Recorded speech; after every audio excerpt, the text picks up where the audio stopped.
ಆಚಾರ್ಯ ಶ್ರೀಯವರು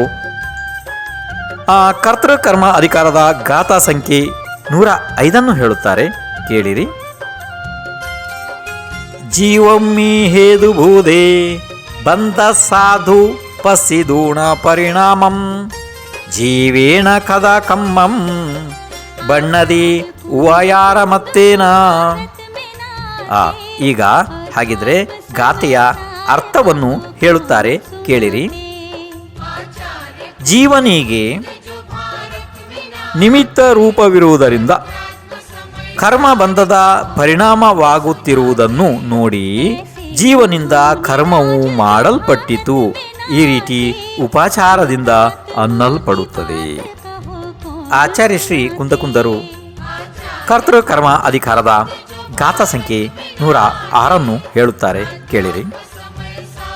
ಜೋ ದೇಹಿಂ ಕದೇ ಜುದ್ದೇ ರಾಯೇಣ ಕದಂತಿ ಜಂಪದೇ logo ತಹ ವ್ಯವಹಾರೇಣ Kadam ನಾನಾವರ್ಣಾದಿ ಜೀವೇಣ.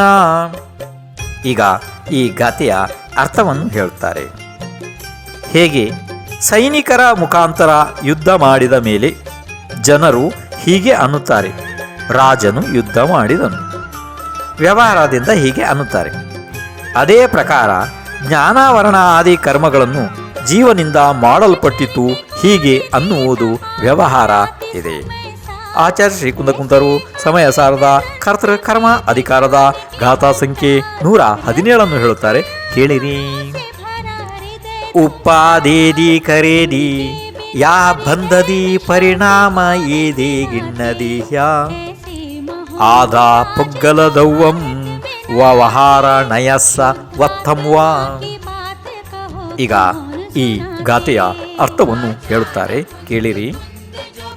ಆತ್ಮನು ಪುದ್ಗಲ ದ್ರವ್ಯವನ್ನು ಉತ್ಪನ್ನ ಮಾಡುತ್ತಾನೆ ಮತ್ತು ಮಾಡುತ್ತಾನೆ, ಕಟ್ಟುತ್ತಾನೆ, ಪರಿಣಮಿಸುತ್ತಾನೆ ತಥಾ ಗ್ರಹಣ ಮಾಡುತ್ತಾನೆ. ಹೀಗೆ ವ್ಯವಹಾರ ನಯದ ಕಥನ ಇದೆ.